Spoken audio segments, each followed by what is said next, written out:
Hey guys, what's going on? Just gonna have a little look for another game here. Who's this? 1831. Quite a few qubits.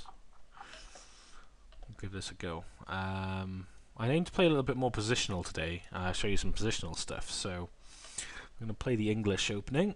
See if he complies and we get quite a positional game going on. Quite possibly. The idea with this positional stuff that I'm mentioning now is not to get so many, I guess, open lines early on. You want to kind of make it very tactical and very positional with your pieces, jumping around, getting them on good squares. And I think it's yeah, we can probably play in a very similar fashion here. You can probably go bishop g7, play it like a modern defense here, where you've got this what they call hypermodern defense. You've got the bishop that comes out on this diagonal to control the central squares with minor pieces rather than with pawns. So the old classical school of thought, you've probably heard this a million times, a lot of you already know this, but the classical school of thought was that you put your pawns in the middle and your pawns can, control everything and they will stay there for the remainder of the game and slowly beat your opponent down to a pulp. But the hypermodern school of thinking is more that you can control the center of the board with your minor pieces also. So why not do this and play quite dynamically? Right, so he's looking, I think, to open lines up. It looks like he wants this open game. He wants to push d5 at some point. If you look, he is blunting the bishop again slightly. So let's have a look. Can we just immediately play this? It looks okay. So we're just gaining some center with our pawns here.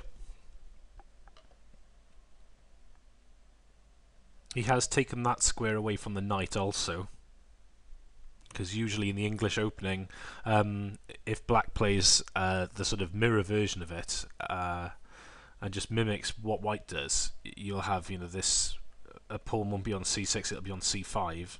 This pawn will be on e5s, and all of a sudden this square here will be good for the knight to jump into. So he's not playing ball for a lot of this at the moment. He is playing quite slow in the centre here though, so let's get our setup. So we're going to have this moved up. Yeah, we'll pop this up first, d3. So it gives this bishop some scope. You might ask as well why I played e4. Surely this just blocks the bishop in. It does for the moment, but later on we want to push f4. So with that in mind, we're going to go knight here to e2. Then we're going to castle. And then we're gonna, again, if he's starting to push here, I mean, even if he doesn't, we might have plans anyway later with f4. I don't see a way he can take advantage of that pin, so I'm going to castle here. Maybe he goes queen here. Queen d7 is quite a nice idea. And the idea behind queen d7 is that these two guys line up together. He's going to play bishop h3 and swap this light square bishop off. That's if he plays there. At least that's what I see. I think also we should have ideas of going knight to d7, and then knight can jump in here maybe to c5 or e5 and attack this backward pawn on d3. Remember, like I mentioned before, the backward pawn is where you don't have an easy way to push this pawn forwards without it being captured by an opponent's pawn. Right. Okay, so he's taken this knight away. So the idea I think he's got here is that he wants to now play positionally because he's going to have two knights. So he wants to close the centre up. So again, it looks like our positional ideas have now changed foot again. We might have to start thinking about long-term ideas with this bishop pair. So how to recapture here? I've used, again, there is that rule where you shouldn't move your minor pieces really more than once in the opening. And I think we're going to follow that rule right now. My queen needs to be developed anyway. So I am going to take here. And then we're going to hopefully go for a quick push of f4. And try and gain some space. And again, try and keep this bishop pair on also, if we can. I do apologise, guys. It seems that every single time I get to play a game on here at the moment, it seems to be revolving around wanting to have open positions. I'm desperate to get you a positional game. It will happen. It will. Yeah, so looking at his pieces right now, he's going to want to, with the two knights, really he wants to block the centre, so he will want to play e5, he will want to play c5, he will want to play knight d7, you know, this kind of setup, very sort of slow. Whereas now, I will want to push f4, push f5, maybe get some open lines for these bishops going. Yeah, that's that done. So I think we're going to go f4 straight away. There's one thing I'm looking at right now, and that is queen b6, and the possibility later of bishop jumping in to d4. Now that's going to be a problem, and if you look, both of those seem to be on dark squares, which is where my king is placed. So at some point I'm going to want to play king h1, so to get out of all that stuff. For instance, if my bishop moves, if I go bishop here, and he goes queen b6 check, no, that's absolutely terrible, I do apologise. Instead, if I went bishop to d2, and he goes queen b6 check, then I could be dropping this pawn, and then the knight looks a bit strange as well. Right, okay. I think this might all be a bit slow though. If I push up, pawn takes, pawn takes, pawn takes, rook takes. This has got to be good now for me because we're opening some lines up again here. We're getting this bishop active. Might be able to get some tricks happening already on his rook here at some point. We might start pushing these pawns up, and if he starts getting a bit frivolous with these pawns in the centre, we might be able to just have a quick little chop of the rook there. I can't see a direct way to do it right now, but so again we've opened the centre up. He wants to play rook e8 at some point. Knight e5.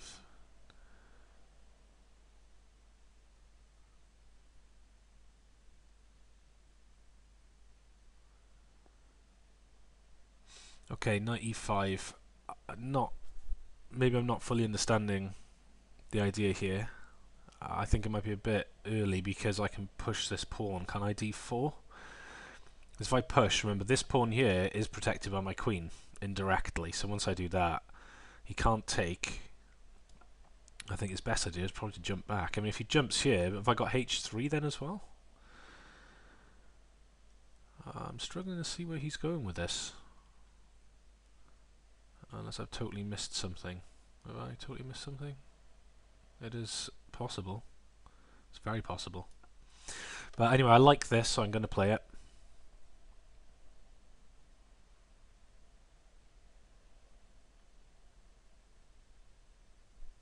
Because he's got to be careful. Look, the more into my camp he's getting, that lone knight will become a serious liability for him, I think. So I think he's probably going to have to accept that maybe that wasn't the best and jump back, really.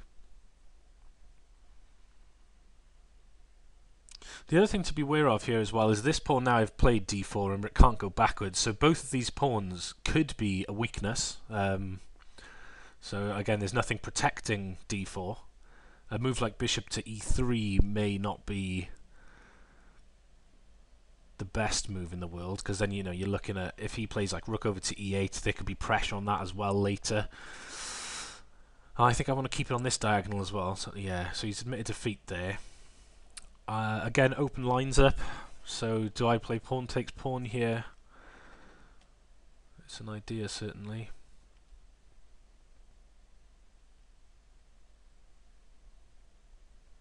But what's my idea after that? Pawn takes pawn. I would expect him to take with the f pawn, opening his rook up as well.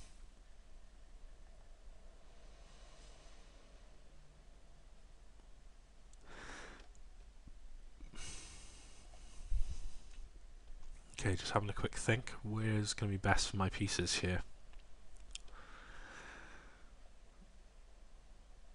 Again, I want to open lines up anyway, so I'm going to do this. So I think it only favours me. If I can just get that other bishop off as well, I'll have quite a substantial advantage, I feel. I do have to watch this pawn though. So after pawn takes pawn, he's taken with the H pawn. Right. So now I think that I might be able to get some pressure with bishop here. So my bishop develops now to a very good square, pinning the knight. I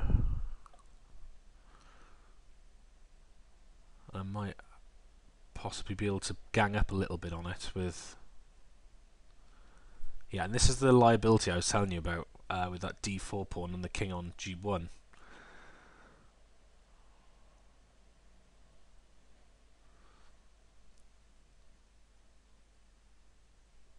Not sure I really mind losing that pawn though, truthfully.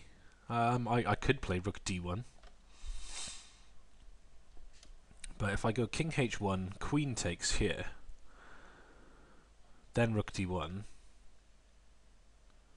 and queen here, possibly.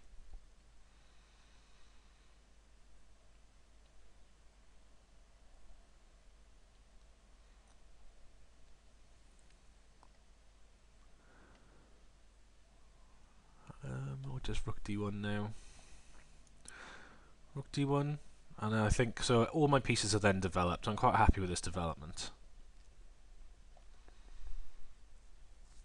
scenario I have right now. My queen protects b2, so he can't take on there just yet. Okay, it's quite aggressive. But again, it's a good move. It's what he needs to do, really. Rook a to d8, he finishes his development also. Now, where's my queen best placed?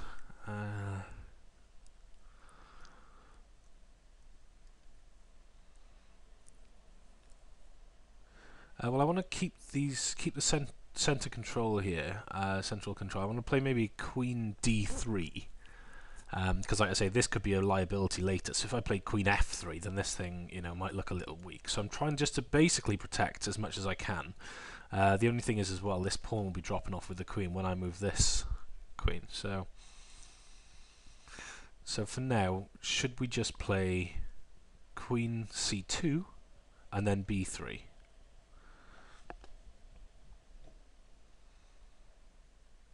I don't see any other weaknesses I can take advantage of just yet. So I'm going to play queen c2, but also I might have ideas of playing bishop f4 and then taking this later. So maybe queen d2 might be even better for that then. Yeah, queen d2. Yeah, I'm going queen d2, so it helps with this dark square stuff. King h1, bishop around here somewhere, or maybe there f4. Now he's really wanting me basically to try and take this somehow, but well, he doesn't want me to do it. But that's what I want to do. So he's gonna double the rooks up here. King over there. And if he doubles,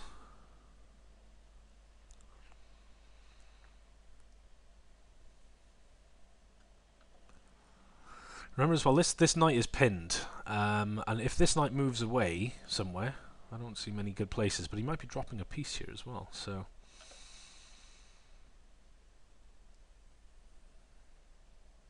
let's have a look. So if I push the pawn up here, pawn takes, queen takes.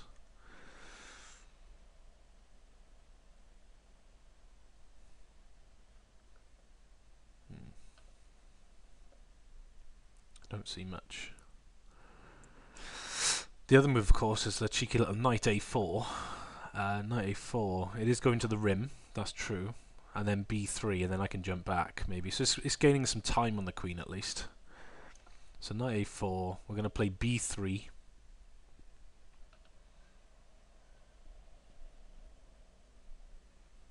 So we're kind of going away from the action a little here. But at the same time, it's doing something.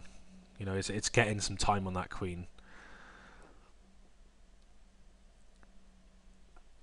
Yeah, so now I think maybe b3, because it looks then after this pawn, which is what he's attacking right now. And then we're going to go knight back here, and then centralise. And the queen's sort of out of play there a little. He's got to be careful about pushing pawns also here. Aha.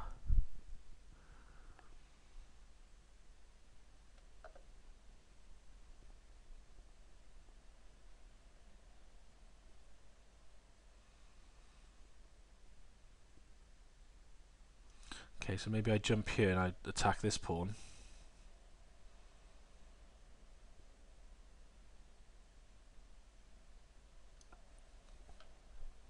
Also, I'm adding more attackers to this here as well.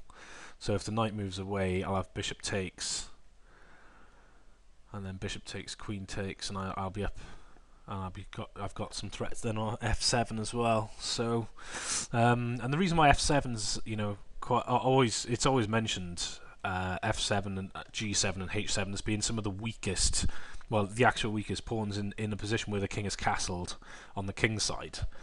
And if you can make them move forwards, if you can sort of tempt them even into just making a few steps forward, then generally your position will be becoming quite strong because he's creating weaknesses around his castle king.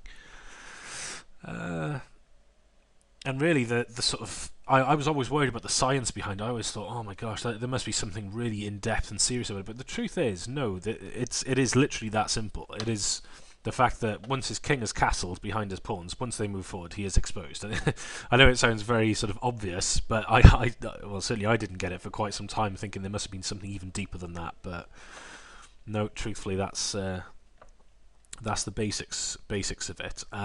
However, it gets very in depth when you want to find out which pawn you want him to move forward. It's no good getting him to move the h pawn, keep the h pawn, move the g pawn to g6, and move the f pawn to f5 if you've only got a light square bishop and no other piece on the board. Then all of a sudden his king doesn't look so bad. So it is that thing where that's where strategy gets very in depth when you want to look at where you're going to be wanting to weaken him and why. Right, okay.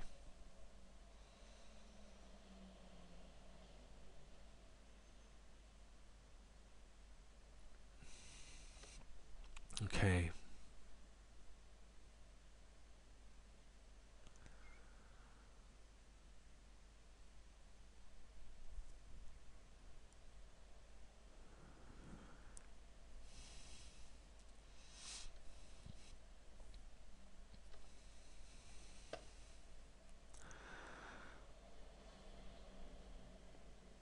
If I bring the bishop out here to attack that knight, takes, knight takes, check on f7, king over.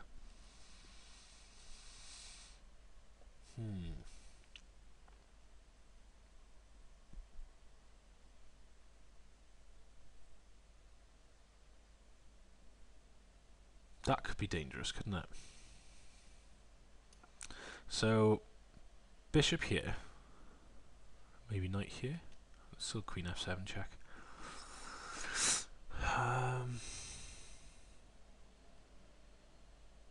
Because again, if we can get that piece to move, I mean, if he moves away now, thinking he's just going to be taken, then this guy will be on again.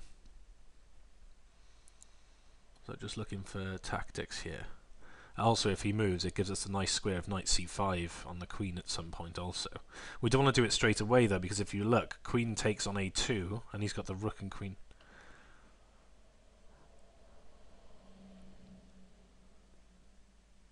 Right, okay.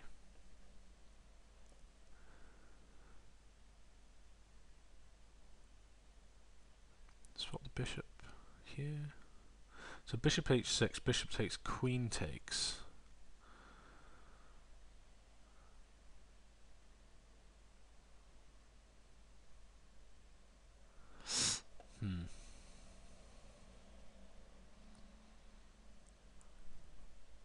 It's getting tricky, to say the least.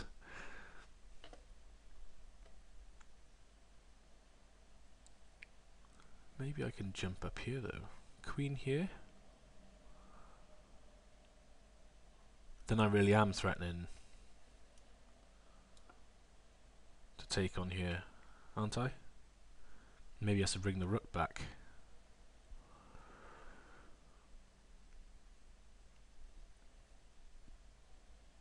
If he brings the rook back though, bishop takes knight. Bishop takes, rook takes.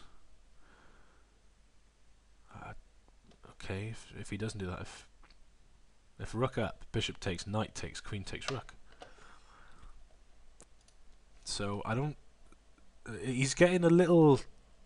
his position's getting very difficult to play, I think, now. 1864. So he's a strong player.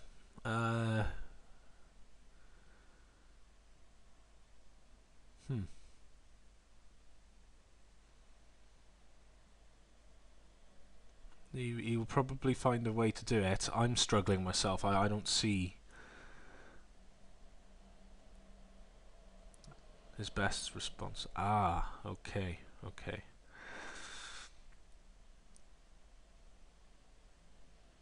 So he just wants to swap that. But I get a tempo on here now though, don't I? On the rook?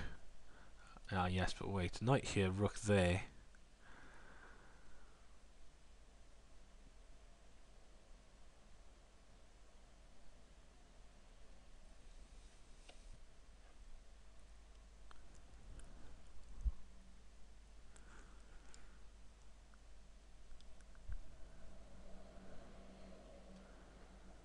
Yes, it's all very tricky.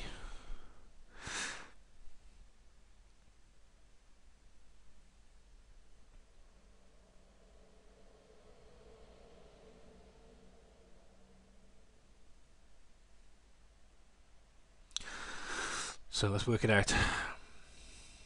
Bishop takes knight. Knight takes. Queen takes. Pawn takes knight. Pawn takes.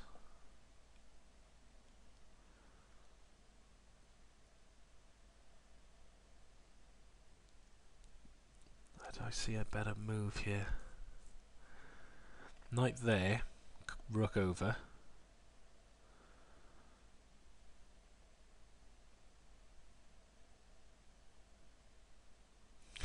He seems to have it all covered, doesn't he? Yeah, I thought he'd find a way to do it.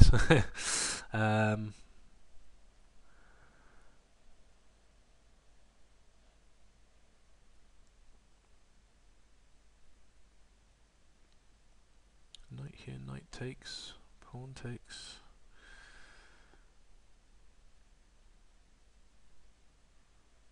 Let's take here first. Should we take there? Pawn takes, pawn takes.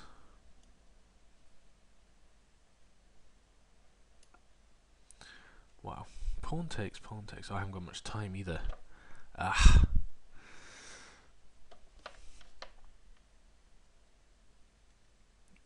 What's best? What's best?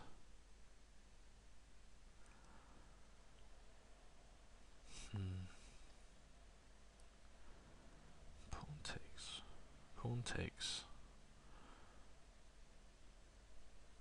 Yeah, I'm gonna run out of time at this rate. I'm definitely better though, but it's just a case of finishing this off, really.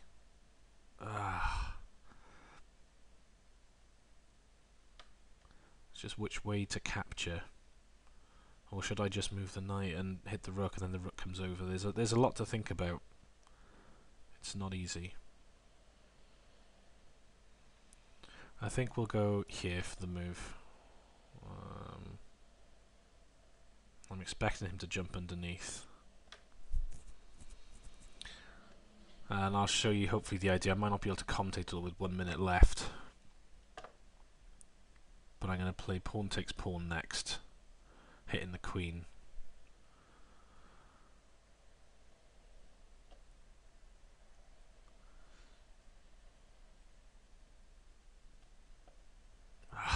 I might not be able to do this, guys, in 1 minute 20. I'll do it. I'll do my best though, my utmost.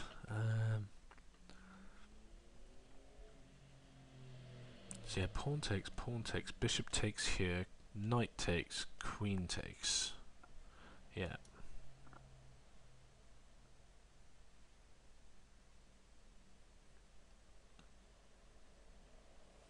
As if he doesn't, I'm taking the queen, obviously. Yeah, and then we'll go here.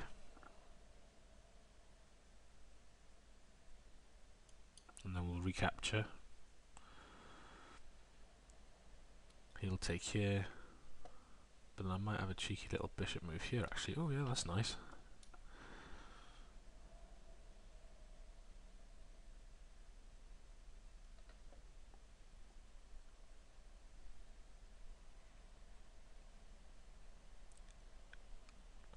I have to be careful I don't want to swap queens off here somehow, though. Maybe queen here, queen e6.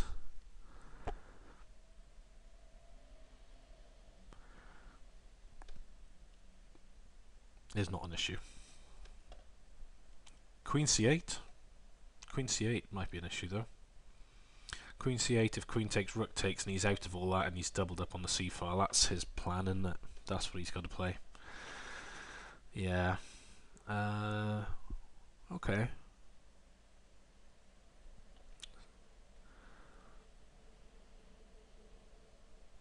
So the position's even, material-wise. My pieces are more centralised, though. It looks a little... I prefer myself here. It might be, you know, if you put this into an engine, I'm sure it'll say we're dead even. If not, maybe black is better. But I don't know. It feels good. Okay, I don't have much time, so I'm gonna have to play quite quick.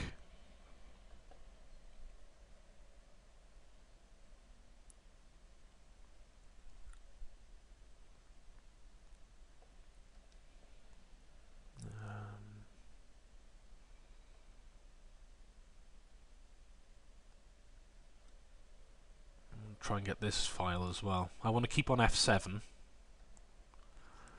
but I want to just get this file also. So rook d to e1. If you guys didn't follow why bishop d6 was played, it was purely for me to go queen takes or rook takes on f7. I think might be taken with a queen, in truth. But that's why. Also, it sort of blocks communication with the queen coming over to the king side to help with this. But primarily it was just purely so I can get there on f7. It's just trying to create a threat, really. You can't go rook f8 again because bishop takes. Aha. Yep, so now I want to get this file.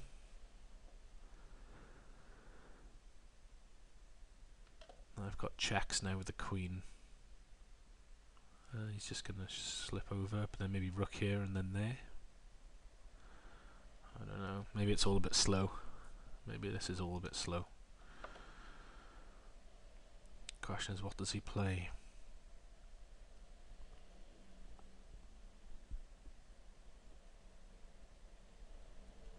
This is a good little game. I enjoyed this game. Hopefully, it was a little instructive for you as well. I'm hoping these videos are doing something positive.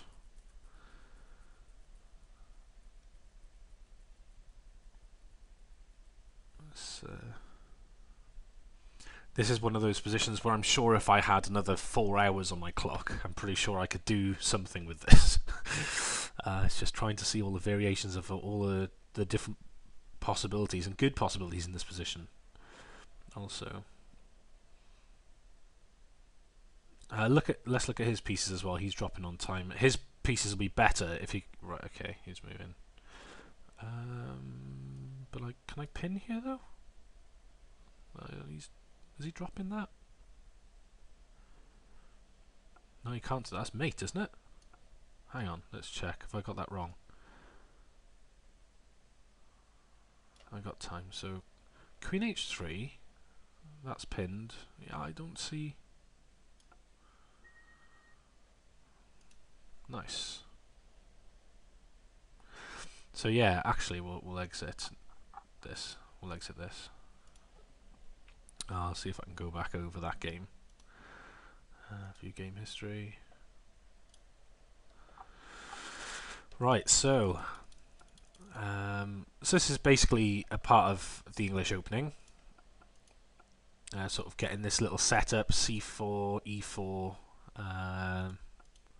And the idea is to play quite positionally. The idea, I mean, normally you'll have players play things, for instance, like the English reverse as well, where you're playing e5 and c5, pawn on d6. So it gets very positional. Everything's got to jump around, rather than just have all these open lines again, which seem to happen again in this game. So Yeah, queen takes is good for development. F4, gaining space, and again I've got the bishop here, so I want to smash the centre open, get lines open. Again, the centre really hasn't been overly defined yet because none of his pawns are really there. So if I can gain more space, then that's going to be more a bigger advantage again for me. So yeah, he's playing a little slow here, but maybe it's solid though, because he doesn't want to commit. He doesn't want to play e5 because after I take, I get what I want. So he wants to play e6. But there's no real good way for him to block it up. Maybe he has to play c5 and then b6 and things like that, I guess.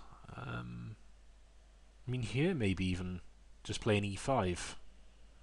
I think he possibly should have just played e5 there, because that would have blocked up at least this little bit for the meantime. e5 I think was probably better. Even if I do take on here, he can take back with the f pawn or with the h pawn actually and keep everything slightly locked in. See, now with this is a wasted move, I believe. He just jumped straight back, so that was a tempo gainer. I open up. I think maybe he should have taken with the f pawn, because then he would have also been challenging for this f file. But I am kind of getting what I want with these lines being open. Yeah.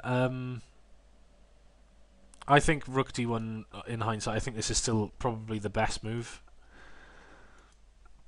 Rather than king h1. I don't think I should afford to lose a pawn here for nothing, really, because I don't see what I'm getting after I'm dropping the pawn. Yes, I am getting more lines open, that's true, but you know, can I get something more for that pawn? And I think I can, which is why I play rook d1. Because it's a central pawn, and this is what I mean, what more could I get for it? Well, you know, after king goes to h1, I might be able to push this later, and then swap it off and maybe ruin his pawn structure on this side. That was my idea. So king h1, getting out of that. He doubles the rooks, which I think is good. You know, I mean, this is a good plan to do this. He's definitely controlling this open file on the d file. I do have pressure on the f file, so he's got the open e file. I've got some pressure on the f file with this knight there, which I try and take advantage of a bit later. Again, to play moves like knight a4 here, I think you probably have to do a little bit of calculation before you just play it. Just go, oh, I hit the queen, there we go. I did actually consider he would play here to be on this pawn as well.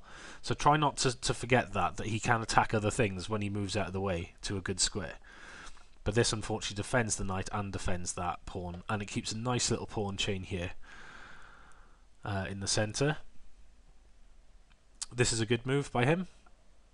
Not sure this is the best, but this felt right to me.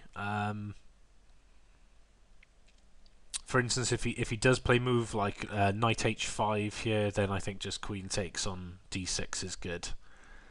So he pushes that pawn, which is also a good idea.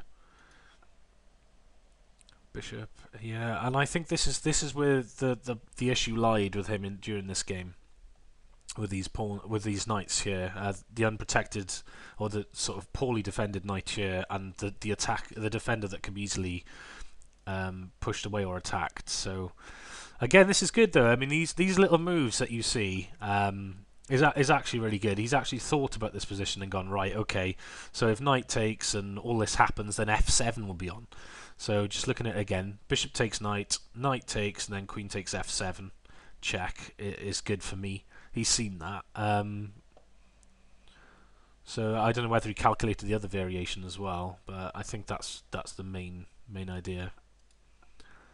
And then again, just putting more pressure on this knight. So pressure the defenders of those guys if you can.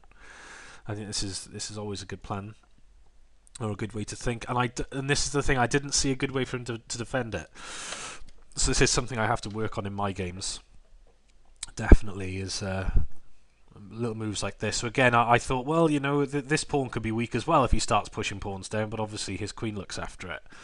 So again, maybe I miscalculated because I didn't really see where this knight would go afterwards. I wanted to get this knight off so that I could jump my knight in here and then think I had a good position. Maybe that's a bit of hope chess though. For I shouldn't be played in that way really.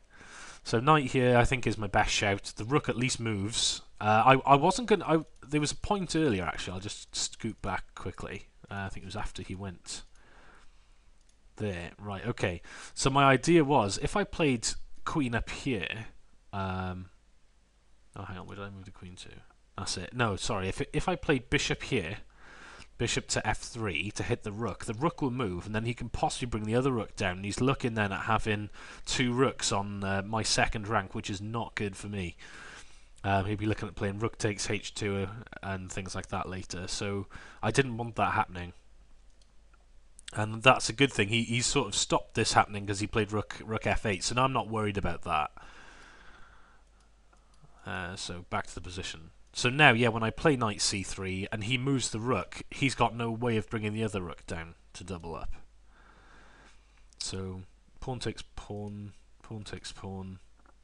I think this is probably the best continuation. I think I'm... Yeah, I don't see better. Maybe there was. Maybe I missed something here. It felt like I should have been even slightly better than that again, but I probably misplayed it. Bishop on the rook. Rook moves, and again, this is purely just so I can get my rook and queen lined up. Looking for those open, looking for the pieces coordinating well together. He pushes the pawn down. Again, this is what I was talking about. I want to get my rook on the e-file, so I'll control this file. And if I can get him up here at some point, that would be amazing. But I'm not banking on it. I thought he might play queen c6 at some point now, though.